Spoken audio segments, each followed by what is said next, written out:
안녕하십니까? 우리가 지난 시간까지 사무엘하 말씀을 들었는데 오늘부터는 이제 새롭게 요한복음 말씀을 공부하고자 합니다. 오늘 말씀 제목은 말씀이 육신이 되어입니다. 우리 요절 요한복음 1장 14절을 한번 읽겠습니다. 시작. 말씀이 육신이 되어 우리 가운데 거하시매 우리가 그의 영광을 보니 아버지의 독생자의 영광이요 은혜와 진리가 충만하더라. 기도하겠습니다. 은혜로우신 주님, 새롭게 이제 오늘부터 요한복음 말씀을 듣고자 합니다. 주님께서 요한복음 말씀을 통해서 우리에게 생명과 은혜와 풍성한 복을 주시기를 기도합니다. 말씀 역사를 이루어 주십시오. 또 오늘 살아계신 하나님께 예배드리게 해주셔서 감사합니다.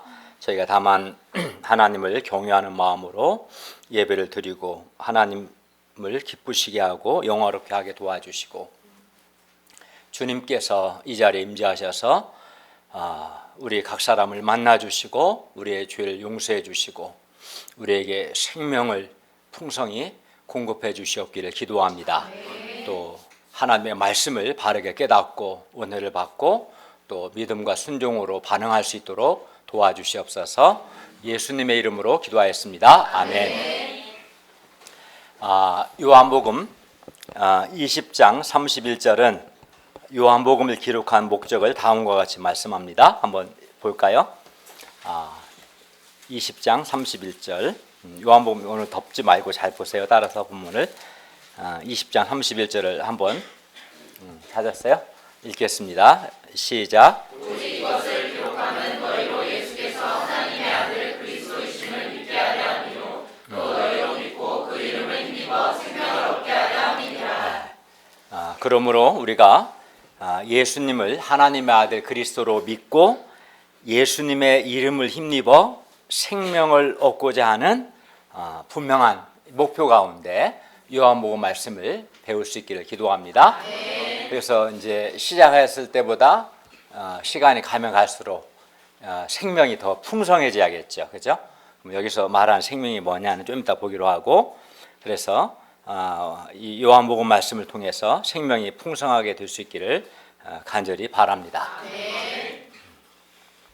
오늘 말씀은 요한복음의 서론인데 이 서론 말씀으로서 오늘 1장 1절부터 18절은 예수님이 어떤 분이신가를 가르쳐 줍니다. 오늘 말씀을 통해서 말씀이 육신이 되신 예수님을 믿는 자에게 어떠한 복이 주어지는가 배우고 이 예수님을 통해서 주어지는 복을 우리가 풍성히 누릴 수 있기를 기도합니다.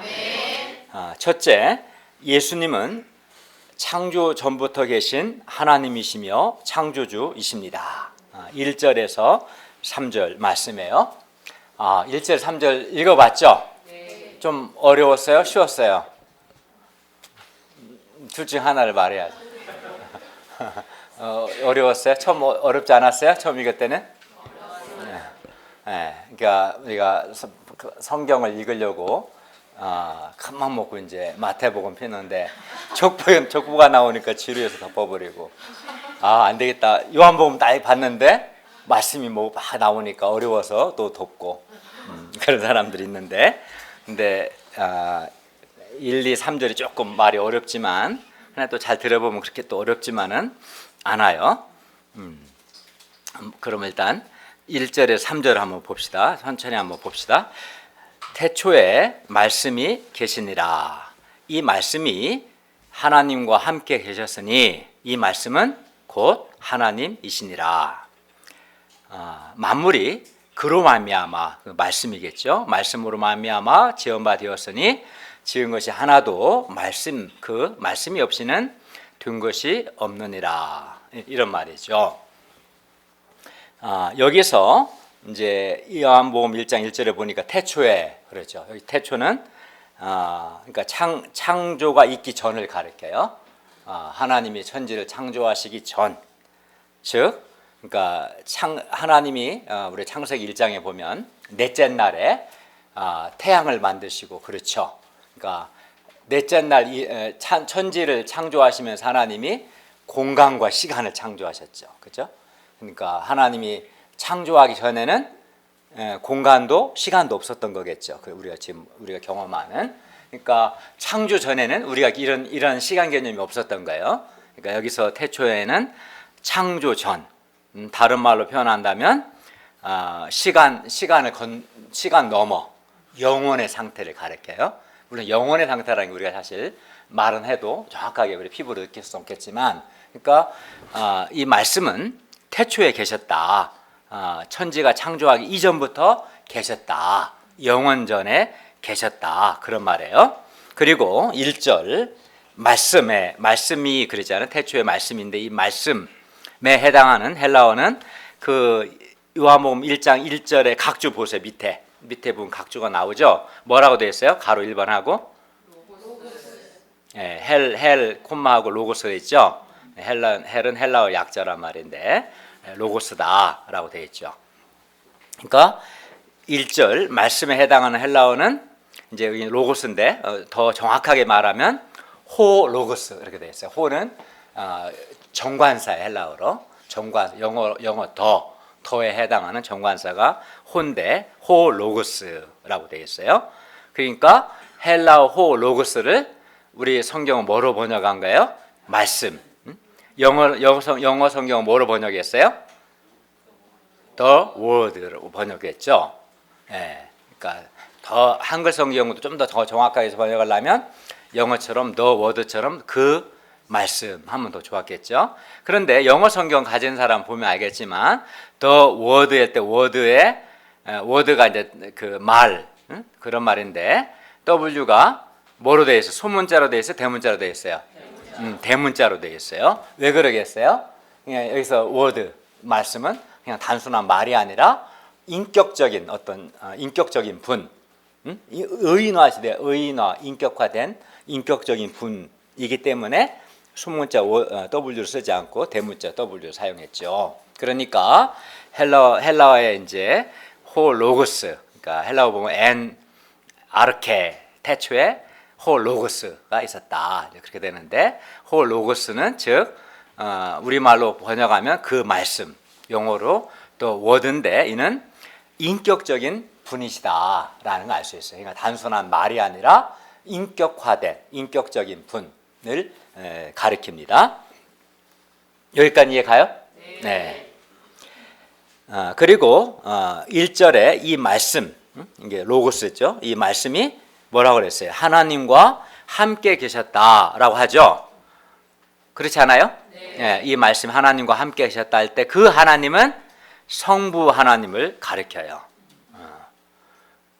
앞에 그러니까 1장 1절에 보면 태초에 말씀이 계시니라 이 말씀이 하나님과 함께 계셨을 때 그 하나님은 성부 하나님을 가리키고 그래서 이제 헬라어를 보면 톤 세운 목적격을 써서 전치사 그 하나님 이제 성부 하나님과 함께 계셨고 그리고 이 말씀은 곧 하나님이시니라 할 때 이 하나님일 때는 정관사가 붙지 않아요.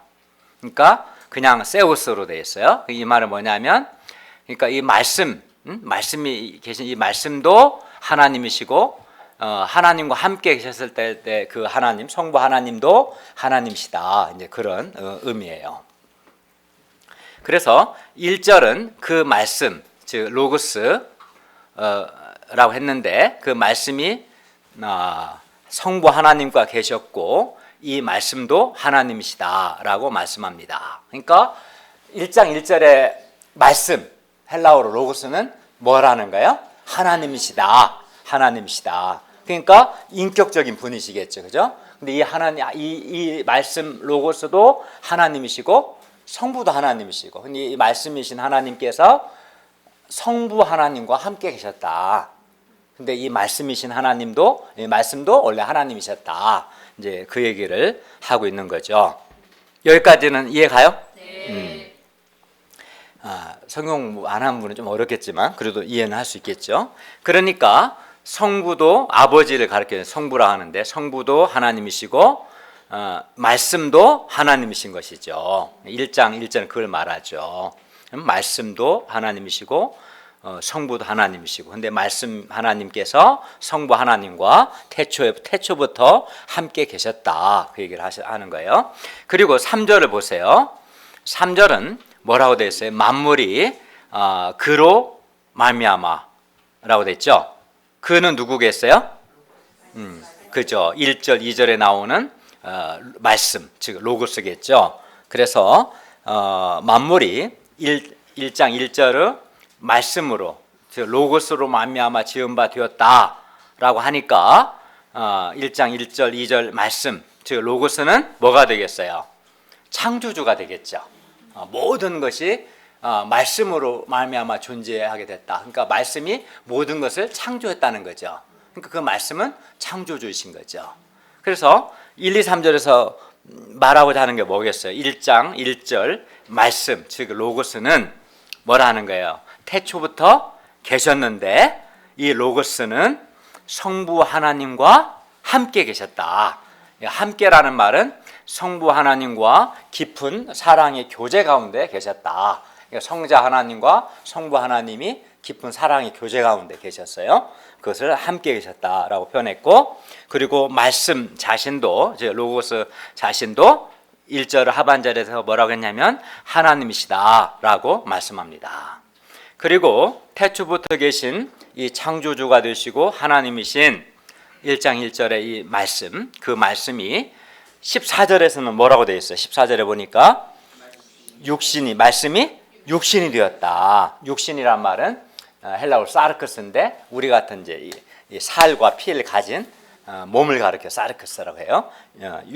육신이 되어서 곧 인간의 육체를 입고 우리 가운데 거하셨다. 그런데 그분이 바로 뭐라고 그랬어요?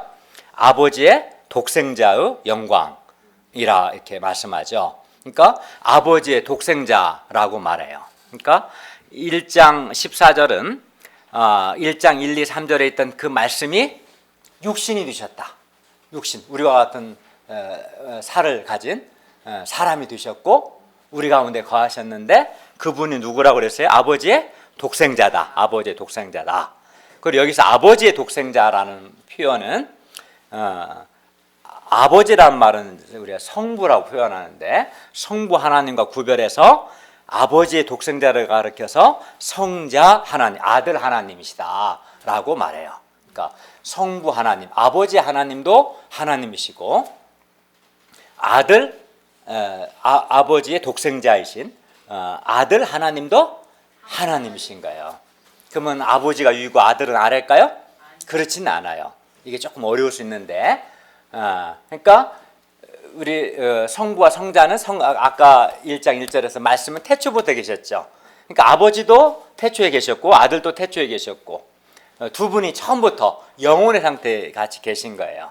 그러니까 아들이 우리 아버지와 아들의 관계처럼 아들이 아버지에서 존재하게 됐다거나 뭐 태어났다거나 그런 의미로 말한 건 아니에요. 그러니까 영혼의 상태부터 처음부터 아버지 하나님으로 계셨고 아들 하나님으로 그냥 계신 거예요. 처음부터.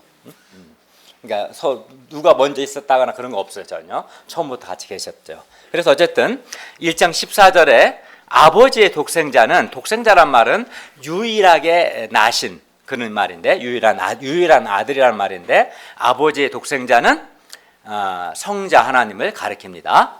물론 여기서 아버지의 독생자, 즉 성자 하나님이 육신이 되셨는데 그분이 바로 누구라는 거예요?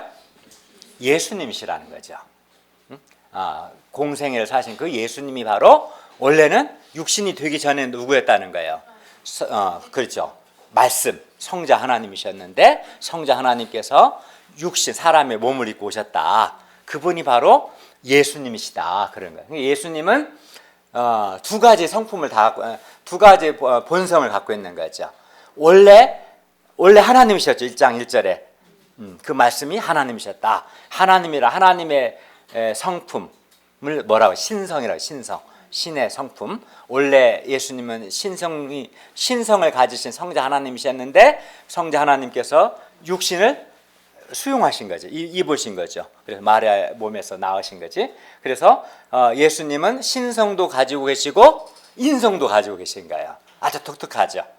성부 하나님은 그냥 신성만 가지고 계시고 성령 하나님도 신성만 가지고 계시고. 근데 우리가 만났던 2000년 전에 그 인간의 역사 속에 들어오신 그 예수님은 신성을 가지고 인성도 가지신 하나님이신 거죠. 그러니까 성자 하나님 육신이 되셨는데 그분이 누구라고 했어요? 예수님이시다. 예수 그리스도다.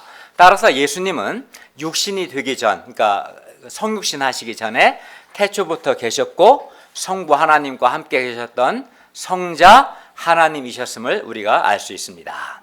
그런데 태초부터 계신 말씀, 즉 성자 하나님께서, 그러니까 1장 1절은 한마디로 이렇게 말하면 돼요. 말씀을 그냥 성자 하나님으로 읽으면 아주 정확해요. 그러니까 성자 하나님께서 우리 가운데 거하셔서 우리를 구원하기 위해 육신이 되셨다. 그게 이제 1장 14절이 의미하는 바입니다. 그러므로 태초부터 계신 성자 하나님께서 우리를 구원하기 위해 우리와 같은 육신이 되어 우리 가운데 거하신 것은 뭐겠어요? 놀라운 일이죠. 참으로. 왜냐하면 하나님이 자기가 지은 피조물의 몸으로 오실 이유가 하나도 없는 거죠. 그죠? 하나님은 창조주신데 우리를 구원하고 우리 가운데 거하셔서 우리를 구원하기 위해서 육신이 되신 거예요. 놀라운 일이라는 거죠. 우리는 여러분 같으면 가끔 길 가다가 노숙자 보잖아요. 냄새 나면은 지하철에서 노숙자 앞에 빈자리 있으면 앉아요, 안 앉아요, 여러분? 차라리 서서 가잖아요. 길 가다 노숙자 있으면 바로 옆으로 가요, 조금 피해서 가요. 같은 사람이지만 냄새나는 사람과 같이 있고 싶어 하지 않잖아요. 근데 하나님은 피조물의 몸을 입으신 거지. 피조물이 되신 거지. 놀라운 일이죠. 우리 중에 누구도 우리보다 좀 낮은 뭐 개나 돼지가 머물기 위해서 돼지까지 되고 싶은 사람이 있어요, 없어요? 없죠. 우리는 그렇게 하고 싶지 않죠, 솔직히. 그잖아요. 근데 하나님은 우리 가운데 거하려면 어때요? 우리 같은 몸을 입으셔야 하기 때문에 그 육신이 되신 거지. 그리고 우리 가운데 거하신 거죠. 또 우리 죄를 위해 죽으시고. 그러니까 이거는 참으로 놀라운 거예요. 말씀이 육신이 되신 것은 곰곰이 생각해 보면 이 말씀은 성자 하나님이신데 육신은 우리 피조물의 몸이 우리의 몸이고 육신을 입으신 것 자체는 인류 역사상 가장 놀라운 사건이고 은혜입니다.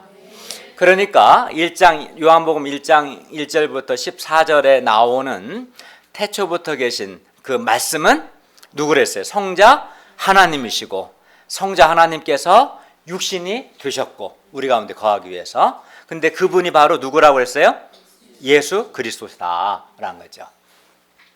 근데 이제 왜 이렇게 처음부터 성자 하나님 태초에 성자 하나님이 계셨고 성자 하나님께서 성부 하나님과 함께 계셨고 이 성자 하나님은 성자도 곧 하나님이시고 성자께서 육신을 입고 우리 가운데 거하셨는데 그분이 바로 아버지의 독생자이신 예수 그리스도이십니다. 이렇게 말하면 쉬운데 말씀이라고 하니까 좀 어렵죠.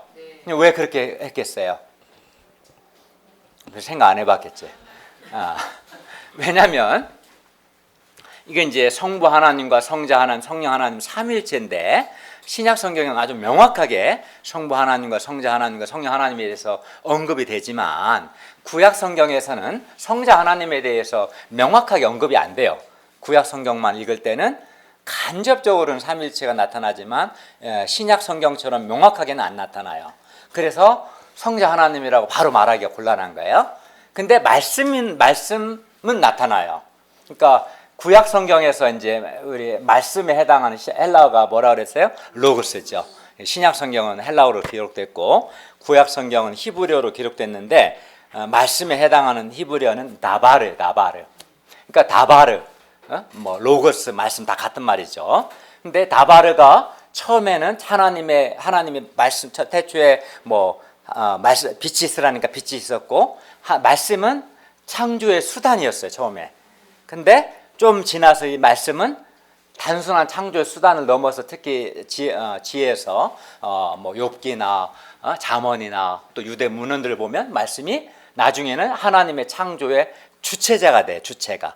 그러니까 인격화돼요, 나중에. 그래서 유대인들은 그걸 알고 있는 거예요. 말씀이라는 것이 단순한 말이 아니라 구약 성경에서 말씀은 창조주다, 신적인 분, 창조의 주체이시다, 그런 개념으로 알고 있어요 나중에는. 그래서 너희가 알고 있는 그 말씀, 창조주, 신적인 그분이 바로 태초부터 함께 하나님 성부와 함께 계셨는데 그분이 바로 우리 가운데 오셨다, 육신을 입고 그분이 바로 예수 그리스도시다 라고 이렇게 이야기하는 거죠.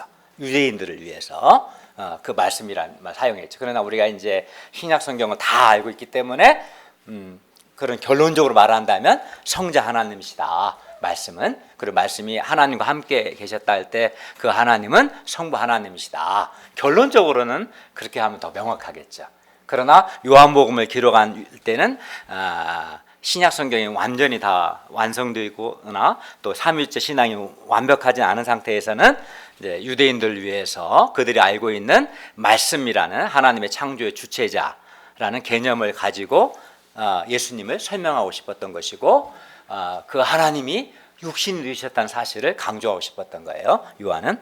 자, 둘째, 예수님 안에 생명이 있었으며 그 생명은 사람들의 빛입니다. 4절을 다 함께 읽겠습니다. 4절 시작. 그 안에 생명이 있었으니 이 생명은 사람들의 빛이라. 예. 그러니까 1, 2, 3절은 이해 가죠? 예. 4절 말씀이 참 중요한데, 예수님 안에 생명이 있었습니다. 근데 이 생명이라는 단어는 조회라는 단어예요. 조회. 이건 어쩔 수 없이 알아야 돼요, 여러분이. 그리고 이 생명은 언젠가는 죽게 되는 육신의 생명, 이것도 생명이 있죠. 이 나무도, 그죠?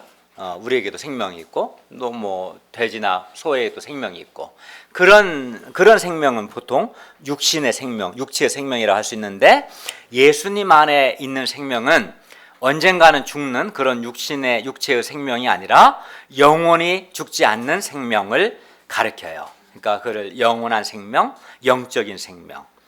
그래서 그 생명이라는 단어가 이제 조회라고 쓰는데, 우리 말은 그냥 다 생명, 목숨으로 돼 있지만 영어로 뭐 life로 되죠, life, 그죠?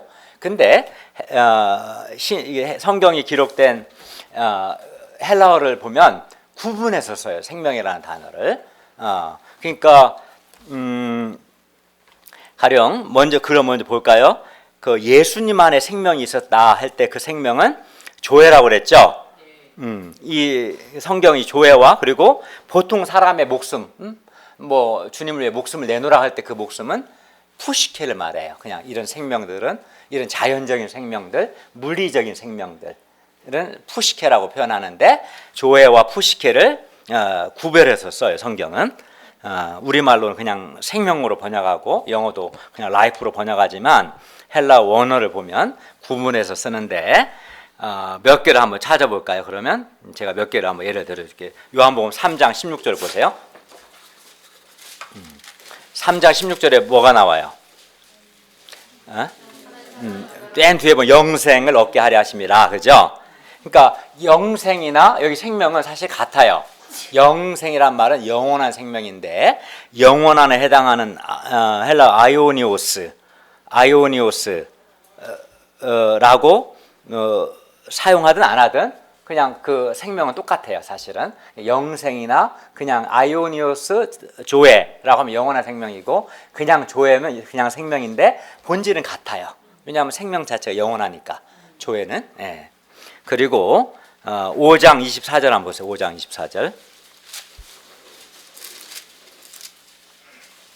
또 뭐가 나와요? 영생을 얻었고, 이를 믿는 영생을 얻었고, 심판에 이르지 아니하는 사망에서 생명으로 옮겨졌다. 예수 믿는 사람은 영생을 얻었고 더 이상 사망에 있지 않고 생명으로 옮겼다. 이 생명은 푸시케겠어요, 조회겠어요? 조회. 네, 실제로 조회로 되어 있어요. 그죠? 그럼 예수 안 믿는 사람은 생명으로 옮겨지지 않았겠죠. 여전히 심판 가운데 있겠죠. 또 5장 26절을 보세요. 26절에도 뭐라고 되어 있어요? 아버지께서 자기 속에 생명이 있음 같이 그 생명도 조회고, 아들에게도 생명을 주었다, 그 생명도 조회로 되어 있어요. 이런 식으로. 하나만 더 볼까? 6장 볼까? 6장이 굉장히 많이 나와요. 조회라는 단어. 6장 27절을 보세요. 6장 27절. 뭐라가 나와요? 썩을 양식을 위하여 일하지만 영생하도록 양식이 때 그 영생이 또 역시 조회예요. 조회. 그리고 27절 33절에도 뭐가 나와요? 하나님의 떡은 하늘에서 내려 세상에 생명을 줬다. 그 생명도 푸시케겠어요? 조회겠어요? 조회죠. 죽지 않는 생명, 영원한 생명, 예수님 안에 있는 생명이니까. 그렇죠? 그리고 40절도 뭐라고 돼요? 40절도 영생일 때도 그 생명은 조회고, 이런 식으로 또 뭐 47절, 53절, 54절, 54절 안 보세요. 54절도 내 살을 먹고 내 피를 마신 내 영생 얻을 때 그 생명도 조회죠. 이렇게 63절도 그렇고, 또 우리가 지난번에 부활절 때 배웠던 나는 부활의 생명이낼 때 생명도 조회로 되겠어요. 지금까지 살펴본 것은 뭘 살펴봤어요? 4절 예수님 안에 생명이 있었다 할 때 그 생명 조회로 사용되던 예들을 좀 살펴봤어요. 그러나 그 생명과 구별해서 일반적인 아주 자연적인 언젠가는 죽게 되는 생명을 아까 뭐라고 그랬어요? 푸시케라고 했죠. 푸시케 예를 몇 개만 볼까요? 가령 요한복음 10장 11절을 보세요. 10장 11절을 보니까 나는 선한 목자라 선한 목자는 양들을 위하여 목숨을 버리거니와 할 때 그 목숨, 우리 목숨이나 사실은 생명이나 똑같은 거예요. 그냥 영어 성경은 여기도 라이프로 목숨도 라이프, 그냥 생명도 라이프인데 그냥 여기 어감만 다를 뿐이지 별 의미는 없어요. 이 목숨은 조회겠어요? 푸시케겠어요? 푸시케죠. 예. 15절 너 나는 양을 위하여 목숨을 버렸다. 예수님 실제 목숨 버리는 것은 십자가에 자기 목숨 병모 버리셨잖아요. 그 목숨은 여전히 푸시케겠죠. 하나만 더 봅시다. 12장 25절 보세요. 12장 25절. 지금 뭐 하고 있는가 지금 알고 있죠? 네. 공부 못한 학생은 뭐 하는지를 모르고 그냥 따라가는데 그걸 알아야죠. 12장 25절 한번 읽어봅시다. 시작. 자기의 생명을 사랑하는 자는 잃어버릴 것이고 이 세상에서 자기의 생명을 미워하는 자는 영생하도록 보정하리라. 그러니까 앞에 두 개의 자기 생명을 뭐겠어요? 푸시케죠. 그러나 영생하도록 보존할 때 그 영생은 조회죠. 조회. 달라요. 그러니까 한 문장인데 한 문장에서 벌써 다르게 사용되어 있죠. 그죠? 그래서 이렇게 성경은 그러니까 언젠가는 죽게 되는, 소멸되는, 죽음의 지배를 받는 생명을 가리켰을 때는 푸시케라는 단어를 쓰고 그 안에 예수님 안에 생명이 있었다. 이 생명은 사람들의 빛이다. 그 생명은 영원하다. 죽지도 않는다. 영적인 생명이다. 영원한 생명이다 할 때는 조회라는 단어를 써요. 근데 오늘 1장 4절로 다시 돌아오면 예수님 안에 있는 생명은 조회죠. 그래야 예수님 안에 있는 이 생명은 사람들, 특히 죽음의 지배 아래 있는 사람들에게 빛입니다. 왜 빛이 되겠어요? 예수님 안에 있는 생명을 얻은 사람은 영원히 죽지 않으니까. 예수님 안에 있는 생명은 언젠가는 죽게 될, 소멸될 사람들에게 빛이 되는 거죠. 예수님 안에 있는 생명에 대해 말하기 전에 먼저 육체의 생명, 자연적이고 물리적인 생명에 대해서 한번 먼저 생각해 봅시다. 생명은 어때요? 생명 자체가 여러분 눈에 보입니까? 생명이 보여요. 예, 살아있지만 생명 자체가 눈에 보입니까? 옆 사람을 봐봐요. 옆 사람 살아있죠. 살아있으니까 앉아있지. 옆 사람의 생명이 보여요? 옆 사람의 생명이 보이는 사람은 정신병원 가봐야 돼요. 볼 수 없는 거네 보니까. 보여요. 그잖아요. 살아있는 현상은 보이지만 생명 자체가 눈에 보이진 않잖아요. 그죠? 그러나 우리가 생명은 존재해 안 해요? 존재하죠. 어떻게 알아요? 죽은 것과 살아있는 것은 엄연히 다르니까 생명은 자체가 눈에 보이진 않지만 분명히 존재하죠. 그리고 이 생명은 이런 자연적인 생명이라 할지라도 굉장히 신비롭고 경이롭습니다. 우리가 아는 것처럼 겨울 내내 눈으로 덮여서 죽은 것 같았던 들녘에 어때 눈이 이제 녹고 봄이 되면 들녘에 새싹이 파릇파릇 돋아나고 또 죽은 줄로 알았던 나무에서도 새싹이 나오는 것을 봐요, 안 봐요? 그때 우리는 야 이게 바로 생명이구나, 죽지 않았구나, 살았었구나, 생명이구나 하면서 생명의 능력에 대해서 우리는 감탄하게 됩니다. 특히 요즘 우리는 봄이기 때문에 죽은 것 같았던 나무에서 파릇한 새싹들이 돋아나는 것과 또 이제 벚꽃은 좀 졌지만 여전히 철쭉이나 목련, 튤립, 개나리 같은 아름다운 꽃들을 보면서 생명의 신비에 대해서 감탄하게 됩니다. 그러니까 그 생명이 있기 때문에 새싹이 돋아날 수 있는 것이고, 또 생명이 있으니까 이것도 자라게 되죠. 사람이든 뭐 식물이든 생명이 있으니까 자라고, 또 생명이 있으니까 예쁜 꽃을 피우는 거죠. 그러나 죽은 나무나 꽃을 자라지도 않고 꽃을 피우지도 못하죠. 그렇죠? 그러니까 생명이라는 게 그런 거예요. 그러니까 생명은 참 신비하고 놀랍죠. 그런데 이러한 육체의 생명, 물리적인 이런 자연적인 생명만 있는 것이 아니죠. 오늘 요한복음 1장 4절은 뭐라고 그랬어요? 이런 자연적인 생명, 푸시케만 있는 게 아니라 예수님 안에 있는 생명, 조회도 있다. 이 생명은 영원한 생명이고 영적인 생명이다라고 말씀합니다. 예수님 안에 있는 이 생명은 죽음에 의해서 정복되지 않는 생명입니다. 그 자연적인 생명은 죽죠. 언젠가는 소멸되죠. 그러나 예수님 안에 있는 생명은 죽지 않고 소멸되지 않습니다. 죽음과 어두움 가운데 있는 자들에게 오히려 언젠가 죽을 사람들한테 생명을 주어서 다시 살아나게 하는 그런 생명입니다. 육신의 생명은 죽음과 어두움에 정복을 당하지만 예수님 안에 있는 생명은 도리어 죽음과 어두움을 정복하고 이깁니다. 그리하여 예수님 안에 있는 생명을 소유한 사람은 죽음과 어두움의 지배를 받지 않을 뿐만 아니라 예수님 안에 있는 그 생명을 가진 사람들은 하나님이 주시는 생명력이 있고 만족이 있고 기쁨이 있고 자존감, 내면의 힘, 사랑, 감사 등이 그 안에 풍성해요. 그러니까 예수님 안에 생명이 있고 그 생명을 얻으면 그 예수님 안에 있는 생명 자체가 눈에 보이진 않지만 생명을 가질 때 나타나는 현상들이 뭐냐면 예수님 안에 생명 있는 사람은 생명력이 있어요. 어둡지가 않아. 밝아. 그리고 만족이 있고 기쁨이 있고 감사가 있고 행복한 거지. 그런 현상들이 나타나요. 그리하여 예수님 안에 있는 생명을 소유한 사람은 밝겠어요? 어둡겠어요?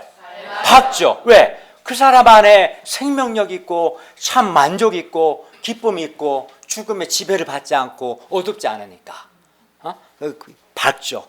뿐만 아니라 빛 가운데 거하죠. 빛 가운데 여기서 말한 빛은 자연적인 빛이 아니라 영적인 빛이겠죠. 빛 가운데 거하고 그래야 예수만 있는 사람들은 그 빛의 열매를 맺고, 그렇기 때문에 예수님 안에 있는 생명은 사람들의 뭐가 되겠어요? 빛이라고 하는 거예요. 그래서 빛인 거죠. 그래서 예수님 안에 있는 생명은 사람들 빛입니다. 반면에 육체의 생명은 있어요. 푸시케는 있죠. 우리가 여러분 다 푸시케가 있죠. 그러니까 지금 살아있는 거고, 푸시케 육체의 생명은 있으나 예수님 안에 있는 생명, 이 조회가 없는 사람은 예수님 안에 있는 생명이 없기 때문에 밝겠어요? 어둡겠어요? 어둡죠. 어두워요.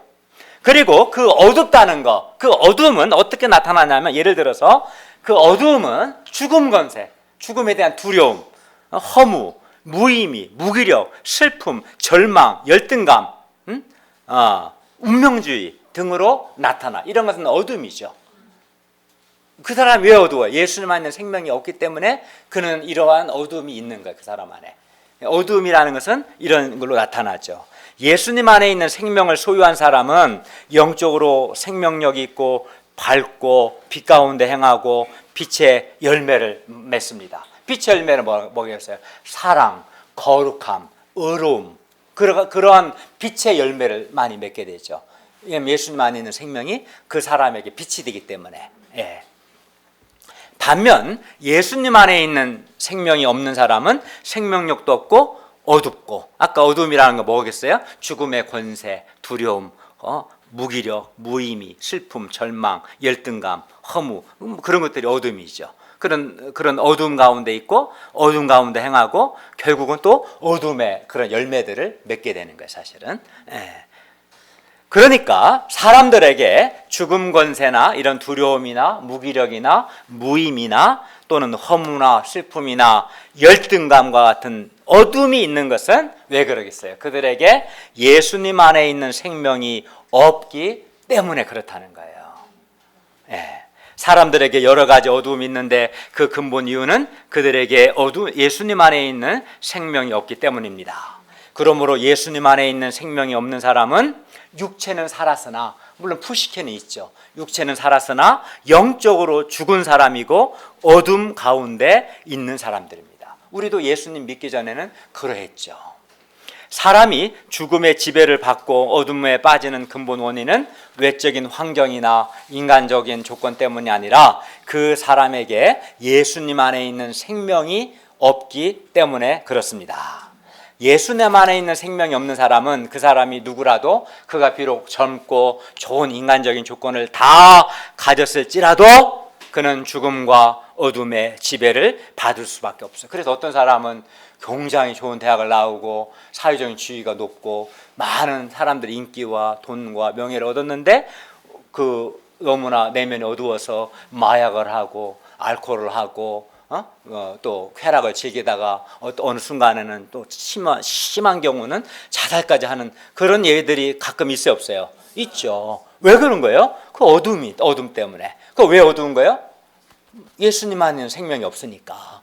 비록 그는 젊고 좋은 인간적인 조건은 다 가졌지만 예수님 안에 있는 생명이 없는 사람은 어두울 수밖에 없는 거예요. 그래서 설명이 되는 거죠.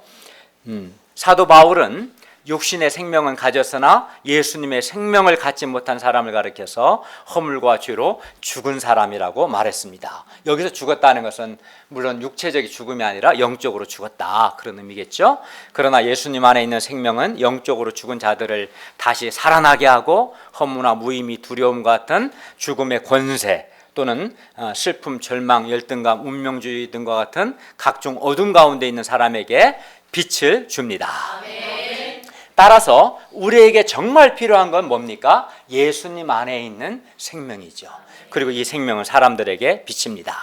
우리에게 육신의 생명이 있기는 하지만 이 육신의 생명으로는 우리 안에 있는 죽음과 어둠의 세력을 극복할 수 없습니다. 예수님 안에 있는 생명, 예수님이 주시는 생명만이 사람들의 죽음과 어둠을 몰아내는 빛이 됩니다. 그래야 예수님 안에 있는 생명은 지금도 죄로 죽은 사람들을 다시 살아나게 하고 그들로 하여금 밝고 힘찬 삶을 살고 그런 인생으로 변화시킵니다. 그래서 예수님 안에 있는 생명을 맛본 사람은 죽어가다가도 다시 살아납니다. 그리고 밝고 힘찬 인생을 살게 됩니다. 더 이상 무기력하거나 슬프거나 절망하지도 않습니다. 반면 예수님 안에 있는 생명이 없는 사람들은 그가 아무리 많은 것을 얻었을지라도 그는 근본적으로 어둠 가운데 살아갑니다. 어둠의 지배를 받습니다. 그러니까 허무하고 무기력하고 무의미하고 죄 가운데 살고 죄 열매를 맺는 겁니다.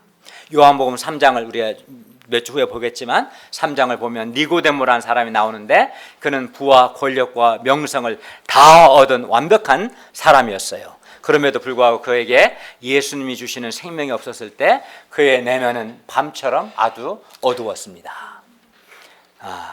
그러니까 중요한 것은 뭡니까? 이제 예수님 안에 있는 이 생명을 얻어야 돼요. 이 생명을 내가 소유해야 돼요. 그래야 내가 빛 가운데 살게 되고 빛의 열매를 맺게 되죠. 더 이상 죽음과 어둠 가운데 살지 않게 됩니다. 그러면 우리가 어떻게 예수님 안에 있는 이 생명을 얻을 수 있습니까? 어떻게 해야 그 안에 생명이 있었으니 생명 사람들의 빛이다. 예수님 안에 있는 생명 얻습니까? 우리가 예수님 안에 있는 생명을 얻기 위해서는 우리가 예수님을 영접하고 믿고 예수님의 말씀을 들어야 합니다. 믿는 게 중요해요. 그래서 7절도 보면 자기로 말미암아 믿게 하려 함이라고 그랬고 12절도 영접하는 자 곧 그 이름을 믿는 자들에게 하나님의 자녀가 되는 권세를 주셨다. 믿는 것이 중요해요. 그래서 예수님은 이렇게 말씀해요. 이제 우리가 나중에 배우게 되겠지만 요한복음 6장 47, 48절에 보면 진실로 진실로 너희에게 이르노니 믿는 자는 영생을 가졌나니. 여기 영생은 조회죠. 내가 곧 생명의 떡이니라. 또 요한복음 6장 40절도 내 아버지의 뜻은 아들을 보고 믿는 자마다 영생을 얻는 이것이니라. 그러니까 믿는 자가 영생 얻는다. 아들을 믿는 자에게 영생이 있다. 그러나 아들에게 순종하지 않는 자는 영생을 보지 못했다. 내가 진실로 진실로 너희에게 이르노니 내 말을 듣고 또 나 보내신 이를 믿는 자는 영생을 얻었고 심판에 이르지 아니하나니, 아까 우리 읽었던 말씀이죠. 사망에서 생명으로 옮겨졌다, 이런 말씀이 있습니다. 그러니까 예수님을 믿는 자가 예수님 안에 있는 생명을 얻습니다. 예수님의 말씀, 예수님 안에 생명이 있기 때문에 이 예수님의 말씀은 생명의 말씀이죠. 그래서 예수님의 말씀을 듣는 자가 예수님 안에 있는 생명을 얻어 살아납니다. 요한복음 5장 25절은 이렇게 말씀해요. 진실로 진실로 너희에게 이르노니 죽은 자들이 하나님의 아들의 음성을 들을 때가 오나니 곧 이때라. 듣는 자는 살아나리라. 그러니까 예수님과 예수님의 말씀 안에 뭐가 있어요? 생명이 있어요. 생명이 어디에 있다고요? 네, 그렇죠. 예수님과 예수님 말씀 안에 생명이 있어요. 그러니까 우리가 어떻게 해야 돼요? 예수님을 믿어야 하고 예수님의 말씀을 들어야 돼요. 그러니까 예수님 안에만 생명이 있는 거예요. 다른 데는 생명이 절대 없어요. 어떤 사람은 그런데 돈에 생명이 있다고 생각하고 열심히 돈을 추구합니다. 또 어떤 사람은 사람들의 인정과 칭찬 안에 생명이 있다고 생각하고 사람들로부터 인정과 칭찬을 받으려고 많은 노력을 합니다. 어떤 사람은 화려하고 큰 건물에 생명이 있다고 생각하고 집도 크고 화려한 집, 교회도 크고 화려한 교회를 선호합니다. 그러나 생명은 오직 예수님 안에만 있습니다. 그러므로 사람이 생명을 얻으려면 예수님을 믿고 예수님 안에 거해야 합니다. 우리 가운데 많은 분들이 예수님을 영접하고 믿음으로 죽은 자들이 살아났고 또 생명이 풍성해졌어요, 실제로. 그리고 예수님 안에 있는 생명은 우리에게 기쁨이나 자존감, 만족, 내적인 힘, 존재 의미, 생명력, 사랑, 감사 등이 넘치게 합니다. 이게 생명인 거죠. 이런 생명이 풍성합니다. 그리하여 예수님 안에 있는 생명은 사람들의 빛입니다. 예수님의 생명, 그리고 그 생명의 빛이 죽음과 어둠 가운데 있는 사람들에게 지금도 비치고 있습니다. 예수님은 그래서 말씀해요. 요한복음 15장 4절 5절에서 뭐라고 말씀하냐면 내 안에 거하라, 예수님 안에 거하라, 나도 너희 안에 거하리라.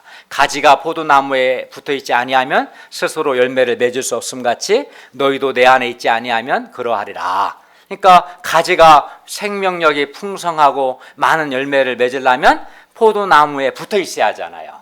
그런 것처럼 예수님 안에 거해야 한다 말씀하고, 나는 포도나무요 너희는 제자들이죠, 가지라. 그가 내 안에 내가 너희 안에 그 안에 거하면 사람이 열매를 많이 맺나니 나를 떠나서는, 즉 예수님의 안에 거하지 않고서는 너희가 아무것도 할 수 없음이라, 이렇게 말씀해요. 그러니까 우리가 생명이 풍성하는 것은 다른 거 없어요. 예수님 안에 생명이 있기 때문에 예수님을 믿고 예수님 안에 거해야 돼요. 따라서 아직 예수님을 믿지 않는 사람은 예수님을 오늘 영접해야 합니다. 그래야 그 사람 안에 예수님의 생명, 조회가 있게 되고 그가 풍성하게 될 것입니다. 근데 어떤 사람은 예수님을 영접했고 이미 예수님을 믿었어요. 그런데도 실제로는 별로 생명이 풍성해 보이지 않아요. 그런 사람들이 있어요, 없어요? 있어요.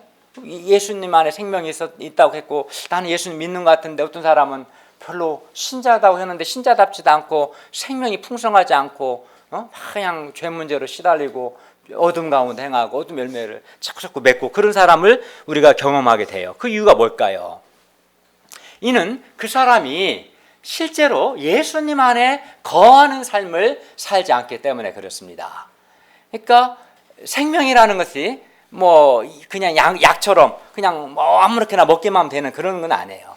관계적인 거 사실은. 그러니까 내가 예수님 믿고 예수님 안에 거하는 것, 즉 예수님 안에 거한다는 것은 내가 예수님을 의지하고 내가 힘을 다해 예수님을 의지하고 예수님의 말씀을 붙들고 그 말씀에 순종하고 그 예수님과 올바른 사랑과 신뢰 관계성을 맺고자 힘쓰고, 그게 예수님 안에 거하는 거죠. 그렇게 비례해서 예수님 안에 거하는 사람은 생명이 풍성해져요. 기쁨도 풍성해지고 사랑도 풍성해지고 감사도 풍성해지고 빛도 풍성해지고. 근데 난 믿는다고 말만 하지 실제로 내 삶 속에서 예수님 안에 거하질 않아요. 실제 거하는 것은 TV에 거하고 돈에 거하고 사람들의 인정에 거하고 실제로 진짜 거하는 것은 딴 데 거하고 세상 욕심과 잔재임에 거하고 근데 거기에는 생명이 없거든요. 그래서 그는 생명이 없는 거예요. 그래서 우리가 정말 생명이 풍성해지려면 예수님을 믿고 예수님 안에 거해야 합니다. 아멘. 우리가 실제 삶 속에서 예수님을 믿고 예수님 안에 거하는 삶을 통해서 생명이 풍성할 수 있기를 바랍니다. 아멘. 셋째, 예수님을 영접하는 자, 곧 그 이름을 믿는 자에게 하나님의 자녀가 되는 권세가 주어집니다. 5절에서 13절인데 5절을 보세요. 빛이 어둠에 비치되 어둠이 깨닫지 못했습니다. 이는 예수님께서 육신을 입고 세상에 오셨지만 세상이 깨닫지 못했다는 것을 의미합니다. 그래서 그러니까 못 깨달을 사람들이, 그래서 빛의 증거자가 필요한 거죠. 오늘날에도 사람들이 예수님 안에 생명이 있고 예수님은 원래 성자 하나님이시고 우리 구원자라는 거, 또 예수님이 참 빛이시다는 것을 못 깨닫기 때문에 어떻게 해야 돼요? 예수님을 증거해야 돼요. 사실은 사람들은 증거해주지 않으면 모르니까. 6, 7절을 보세요. 하나님께로부터 보내심을 받은 사람이 있으니 그 이름은 요한이었습니다. 여기서 요한은 세례 요한을 가리키는데 그가 증언하러 왔으니 곧 빛, 즉 예수님에 대해 증언하고 모든 사람이 자기로 말미암아 예수님을 믿게 하려 함이었습니다. 세례 요한은 이 빛이 아니요 이 빛에 대하여 증언하러 온 사람이었습니다. 그리고 세례 요한이 증거한 이 빛은 참 빛이었습니다. 9절을 다 함께 읽겠습니다. 시작. 참빛 곧 세상에 와서 각 사람에게 비추는 빛이 있었나니. 예수님은 참 빛입니다. 참 빛이라는 것은 이런 의미입니다. 예수님만이 진짜 빛이고 유일한 빛이라고 라는 뜻이에요. 그러니까 예수님이 아닌 그 어떤 것도 빛은 아닌 거죠. 참 빛은 예수님만이 홀로 유일한 빛이시고 진짜 빛이다, 그런 말이에요. 왜 그렇습니까? 예수님만이 인간의 근본 문제인 죄와 죽음 문제를 해결해 주고 인간의 어떤 어둠도 물려줘 주시기 때문입니다. 다른 것은 인간의 죄와 죽음 문제 해결해 주지 못합니다. 그래서 그는 다른 그 어떤 것도 빛이 될 수가 없는 거죠. 그러나 요즘 사람들은 여전히 돈으로 할 수 있는 것들이 많기 때문에 돈을 마치 생명으로 생각하는 것처럼 또 빛으로 생각하는 경향이 있습니다. 그러나 돈은 우리의 근본 문제를 해결해 줄 수 없고 우리에게 생명과 자존감과 마음의 참 평화와 만족과 기쁨을 줄 수 없기 때문에 참 빛이 아닙니다. 어떤 청소년들은 연예인들을 빛으로 생각하는데 아직 나이가 어려서 그렇지 몇 년만 지나면 야, 연예인도 그냥 빛이 아니구나 라는 것을 깨닫게 됩니다. 한때 그래, 한 1, 2년 반짝 그러다 마는 거죠. 예수님만이 참 빛이시고 참빛 예수님이 육신을 입고 세상에 오셨습니다. 그런데 이 참빛 예수님에 대해서 두 가지 반응이 있었어요. 영접하는 사람도 있었지만 영접하지 않는 사람이 있었어요.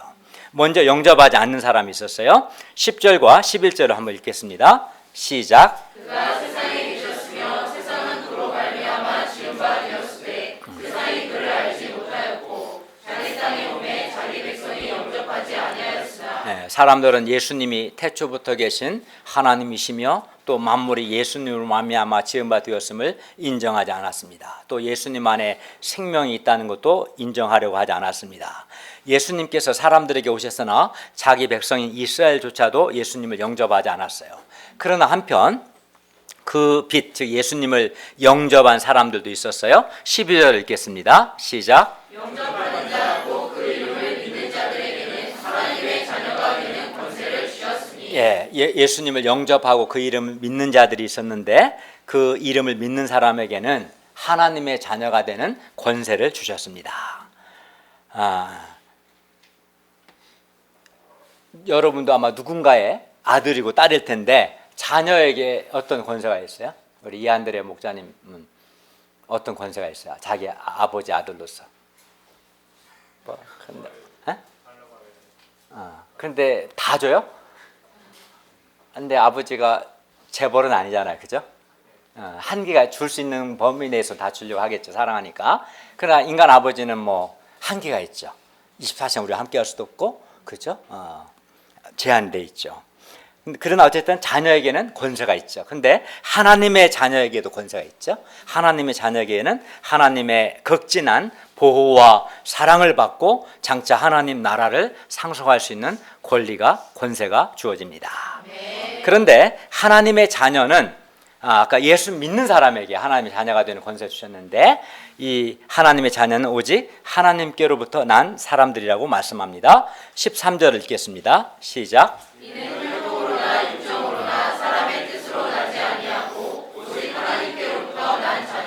네, 여기서 혈통은 사람의 피를 가리키고, 육정은 남녀 사이에서 자연적으로 출생하는 걸 가리키고, 사람의 뜻이란 남자의 뜻으로, 이게 혈통이나 육정이나 사람의 뜻은 다 하나같이 자연적인 출생을 가리켜요. 남녀 사이에서 자연적으로 출생하는 것을 의미합니다. 그러니까 사람이 이런 자연적인 출생을 통해서는 하나님의 자녀가 될 수가 없어요. 사람이 오직 하나님께로부터 나야 하나님의 자녀가 될 수 있습니다. 근데 이제 하나님께로 난다는 게 뭘까? 조금 말이 어렵죠. 근데 이게 좀 더 설명해 드린다면, 하나님께로부터 난다는 것은 성령 하나님에 의해 거듭나는 것, 중생하는 것을 의미합니다. 그럼 중생이 뭐냐? 뭐겠어 중생이? 성령님께서 하나님의 말씀을 통해서 허물과 죄로 죽은 사람을 다시 살리시는 것, 또 물로 더러움을 씻어내는 것처럼 성령님께서 우리 마음에서 더러움을 씻어내서 정결하게 하시는 것, 이것이 바로 하나님께로부터 나는 것이고, 하나님께로부터 나는 사람만 하나님의 자녀가 될 수가 있어요. 좀 아직도 어렵죠? 안 어려워요? 근데 하나님께로 나는 것은 자연적인 출생에 의한 것이 아니기 때문에 하나님의 은혜예요. 하나님께로도 나는 것에 대해서는 3장에서 자세히 할 거예요. 3장의 주제가 하나님께로부터 나는 거예요. 그때 이제 성경 공부를 꼭 해야 돼요. 성경 통해서 배우고. 어쨌든 여기서 말하고자 하는 것은 자연적인 출생을 통해서는 하나님의 자녀가 될 수 없고, 하나님께로부터 나는 성령께서 말씀을 통해서 나를 다시 살려내시고 내 마음을 깨끗게 하실 때 하시는 것을 하나님께로 나는 것이다. 그 결과 내가 하나님의 자녀가 되는 것이다. 이 정도 이해하면 되겠습니다. 마지막으로 넷째, 예수님은 은혜와 진리가 충만하십니다. 14절에서 18절 말씀인데 14절을 다시 한번 읽겠습니다. 시작. 말씀이 주시니 되어 우리 가운데 거하시되 우리가 그의 영광을 보니 아버지의 독생자의 영광이요 은혜와 진리가 충만하더라. 네, 태초부터 계셨던 말씀, 또 하나님이신 말씀, 창조주이신 그 말씀, 성자 즉 하나님이 육신이 되셨습니다. 성자 하나님께서 사람의 인성을 취하신 거죠. 살과 피와 뼈를 취하신 거죠. 네. 이것을 가리켜서 성육신이라고 말합니다. 그리고 우리 가운데 성자 하나님이 거하셨습니다. 육신을 취하셔서. 그리고 여기서 거하시다라는 말은 장막을 치다라는 말인데, 이 장막을 치다는 단어는 성막과 관련된 거예요. 어렵진 않아요. 이 말이 뭐냐면 출애굽기에 나오는데, 하나님께서 그 이스라엘 백성, 자기 백성 가운데 거하기 위해서 성막을 만들어서 성막을 치게 하셨어요. 그걸 가리키는 거예요. 즉 하나님께서 성막을 통해서 백성들 가운데 거하셨습니다. 하나님 자체 눈에 안 보이지만 성막 안에 그 형태로 거하셨고, 그리고 이것은 그 자기 백성들에게 큰 은혜였습니다. 왜냐하면 하나님께서 성막에서 거하시면서 자기 백성들을 만나주시고 그들의 죄를 용서하시고 그들을 보호하시고 그들을 인도해 주셨기 때문입니다. 그런데 과거에는 이렇게 성막이나 성전으로 거하셨던 하나님께서 그때는 육신이 되시진 않았죠. 그죠? 그러니까 하나님이 거하셨다는 사인이 뭐 구름으로 임하시거나 불기둥으로 임하시거나 그렇게 이제 하나님이 자신의 임재를 나타나셨어요. 그러나 이제 어떻게 된가요? 그러나 태초부터 계신 하나님, 성자 하나님께서 우리와 같은 육신이 되신 거죠. 우리와 같은 육신이 되신 것은 하나님께서 시간과 공간의 제약을 받는 우리와 같은 육체가 되셨기 때문에 이것은 아주 큰 은혜입니다. 그래서 만약에 성자 하나님이 육신이 되지 않으셨으면 우리가 명확하게 직접적으로 보고 그렇게 할 수는 없었겠죠. 그러니까 제자들은 직접 보고 예수님의 손도 만지고 같이 음식도 먹고 그랬잖아요. 그죠? 그러니까 하나님을 직접 본 거죠. 육신이 되신 하나님을 보신 거죠. 그러니까 우리를 위해서 하나님 그럴 필요가 없는데 우리를 위해서 우리 가운데 거하기 위해서 우리를 구원하기 그렇게 해주신 거죠. 그래서 은혜죠. 그리고 예수님께서 육신이 되신 성자 하나님이 예수님이신데 예수님은 우리를 죄에서 구원하고 우리에게 영생을 주기 위해서 십자가에서 죽으십니다. 그리고 육신이 되어 우리 가운데 거하신 그의 영광은 뭐라고 그랬어요? 아버지의 독생자의 영광, 즉 성부 하나님의 유일한 아들, 즉 성자 하나님의 영광이라고 말씀합니다. 그래야 예수님은 3년 동안 공생의 기간 동안 그 각종 병든 자들을 말씀으로 고치시고 죽은 자도 살리심을 통해서 예수님이 하나님의 아들, 성자 하나님의 영광을 친히 나타내셨죠. 그는 하나님만이 하실 수 있는 그 영광을 나타내 주셨죠. 그리고 태초부터 계신 하나님이시며 창조주신 성자 하나님께서 육신이 되어 우리 가운데 거하시는 것은 우리를 정죄하거나 우리를 심판하기 위해서가 아니라 우리에게 충만한 은혜와 진리를 주시기 위함입니다. 16절과 17절을 다 함께 읽겠습니다. 시작. 우리가 다 그의 충만한 데서 받으니 은혜 위에 은혜로라. 율법은 모세로 말미암아 주어진 것이요 은혜와 진리는 예수 그리스도로 말미암아 온 것이라. 1장 1, 2절에 있었던 기록된 성자 하나님께서 말씀은 성자 하나님이신데 성자 하나님께서 육신이 되신 분이 바로 예수 그리스도이시죠. 예수 그리스도는 그래서 은혜와 진리가 충만하십니다. 여기서 은혜와 진리는 구약 성경에서 한 쌍으로 언급되는 인자와 진실을 가리켜요. 구약 성경에 출애굽 보면 인자와 진실이 있거든요. 인자와 진실이 신약에서 은혜와 진리로 표현된 거예요. 그래서 이제 인자 대신 은혜로 기록됐는데 그건 뭐냐면 하나님의 자비로운 사랑, 자비, 풍성한 긍휼, 하나님의 변함없는 사랑이 그 은혜고 인자예요. 진실, 진리는 뭐냐? 하나님의 신실하심을 가리킵니다.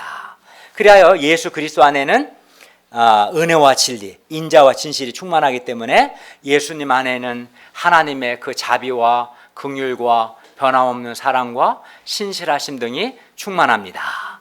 그러니까 예수님 안에 생명이 있었고, 그러니까 이 생명이 예수님 안에 있는 것처럼 충만한 은혜와 진리도 예수님 안에 있는 거죠.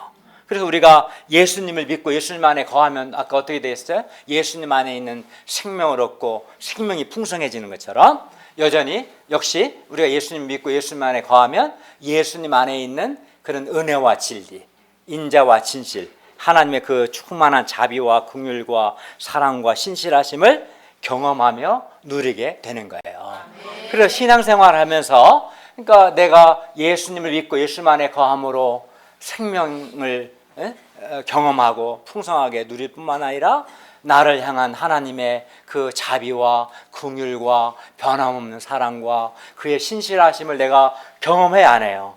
해야죠. 나는 이렇게 잘한다 했지만 실수하고 허물지고 범죄할 때가 많죠. 그런 나를 향한 그 하나님의 긍휼과 자비와 사랑을 내가 날마다 경험하니까 그런 하나님의 어떤 인자와 진실, 은혜와 진리의 충만함을 경험한 사람은 어떻게 되겠어요? 굉장히 밝아지고 풍성해지고 가령 이런 거나 똑같은 거예요. 어떤 아이가 있는데 엄마 아빠 사랑을 못 받고 자라면 애가 사랑 결핍이 생겨요. 그리고 나중에 커가면서 사람에게 의존적이고 좀 문제가 있는 인격 장애를 앓게 되죠. 근데 사랑을 많이 받고 자란 사람은 건강해, 내면이. 오해도 덜하고. 그처럼 내가 예수님을 믿고 예수님 안에 거하면 예수님 안에 있는 그런 하나님의 자비와 긍휼과 변함없는 사랑과 신실하심을 경험하게 되니까 마음이 채워지고 내면이 채워지고 자존감도 갖게 되고 결핍을 부르고 풍성한 삶을 살게 되는 것입니다. 18절을 보십시오. 본래 하나님을 본 사람이 없었습니다. 하나님은 영이시기 때문에, 영이시단 말은 하나님은 신체가 없어요. 그래서 어느 누구도 하나님을 본 사람이 없었습니다. 그런데 아버지 품속에 있는 독생하신 하나님, 누구예요? 성자 하나님이 육신이 되셨기 때문에 우리에게 하나님을 나타내셨습니다. 그리하여 우리는 아무도 직접 본 적이 없었던 하나님을 예수 그리스도를 통해서 보게 되었어요. 예수 그리스도를 통해서 하나님이 어떠한 분이신가, 하나님의 영광과 하나님의 성품을 보고 경험하게 되었습니다. 이게 은혜인 거죠, 사실은. 결론입니다. 태초에 성부 하나님과 깊은 교제 가운데 계셨던 그 말씀이 누구랬어요? 성자 하나님께서 육신이 되어 우리 가운데 거하셨는데 그분이 바로 누굽니까? 예수 그리스도이시죠. 그러므로 예수님은 본래 하나님이시고 만물의 창조주가 되십니다. 뿐만 아니라 예수님 안에 뭐가 있었습니까? 생명이 있었고 이 생명은 사람들의 빛이십니다. 또 예수님은 9절에 보니까 참 빛이시고 그래서 예수님을 믿는 자에게 또 하나님의 자녀가 되는 권세를 주십니다.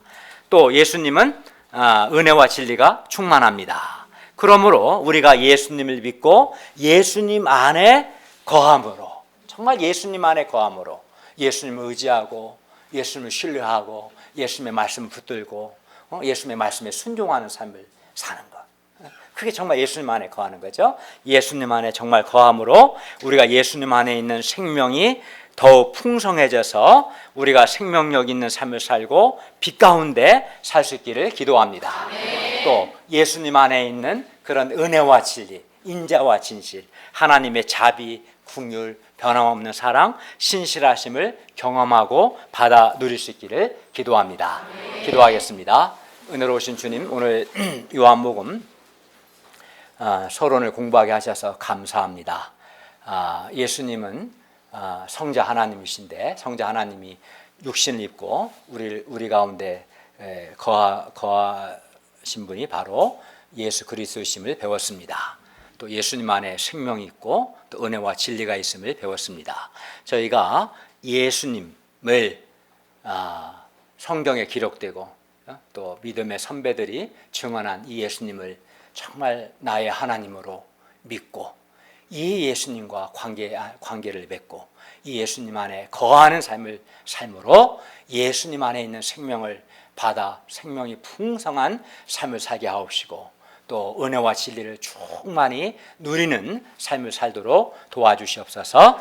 요한복음을 공부하는 가운데 예수님 안에 있는 생명이 우리 안에 더욱 풍성해지도록 도와주시옵소서. 예수님의 이름으로 기도하였습니다. 아멘.